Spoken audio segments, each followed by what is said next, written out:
បងប្អូនចូលដល់លំហាត់ទី2ណាតំព័ន្ធទី114នេះគ្នាតែតទៅនឹងសំណាងត្រីកាដែលស្គាល់ជ្រុង1និងមុំ2ជ្រុង1មុំ2អូខេអញ្ចឹងឥឡូវយើងមានត្រីកាអីម្ដងនេះ E F G អញ្ចឹងស្គាល់មុំអីគេមុំនេះ1មុំនេះ1ហើយនឹងជ្រុងនេះ1អញ្ចឹងជ្រុងដូចគ្នាយើងអត់សង់មុំមុនទេយើងត្រូវសង់ជ្រុងមុនណាដូចលំហាត់ខាងលើដែរអញ្ចឹងជ្រុងអីនេះយើងស្គាល់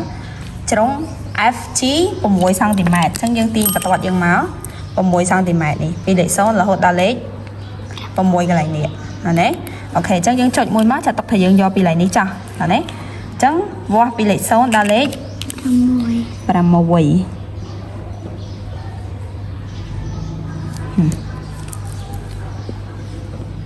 នេះលេខ6ដល់កន្លែងហ្នឹងណាអញ្ចឹងទាញបន្ទាត់ចេញមកអូខេគូសជាប់ក្រៅចេះមក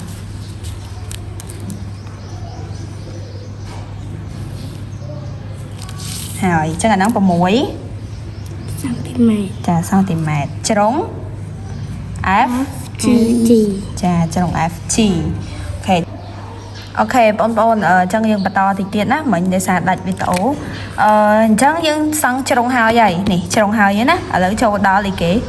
ចាចូលដល់មុំអញ្ចឹងយើងមើលមុំអីគេនៅកណ្ដាលមុំ F មុំ G នៅកណ្ដាលណា F ហើយនេះ G លេខនេះអញ្ចឹងយើងសង់មុំ F សិនណាមុំ F ស្មើនឹង45ដឺក្រេអញ្ចឹងយើងដាក់មកនេះយកលេខ0ដាក់ចំលេខនេះដូចគ្នាចាហើយអានេះត្រួតស៊ីគ្នាដូចគ្នាណាកុំឲ្យបែកចេញឆ្ងាយអូខេអញ្ចឹងត្រួតអស់ហើយ45វាស់មក45នៅណា0 10 20 30 40 45នៅកណ្ដាលនេះណាអូខេអញ្ចឹង45នៅតានេះចុចមួយមកហើយដាក់អាហ្នឹងចាឲ្យស្មើចេញមកយើងអាចយកលេខខ្មៅគូសសិនក៏បានចាអូខេនេះអូគូរៀងវាចចាអញ្ចឹងមកណា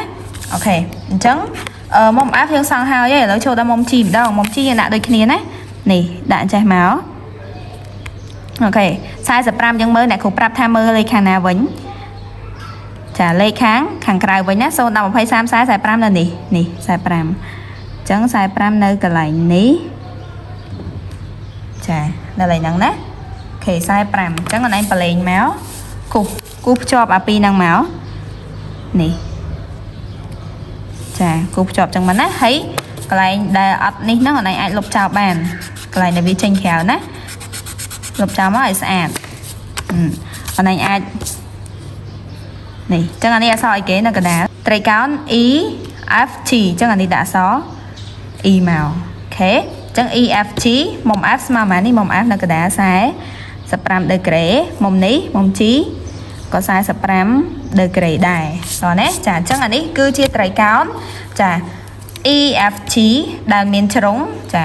F G ស្មើនឹង6សង់ទីម៉ែត្រនេះឃើញអត់ចាហើយទៅពេលមុំ E F G ស្មើ45ហើយមុំ E G F ស្មើនឹង45ដូចគ្នាចាអញ្ចឹងសម្រាប់លំហាត់នេះគឺចប់ត្រឹមហ្នឹងហើយបងប្អូនទាំងអស់គ្នាចាំមានចម្ងល់អីអាចខមមិននៅក្រោមវីដេអូនឹងបានណាចាអរគុណ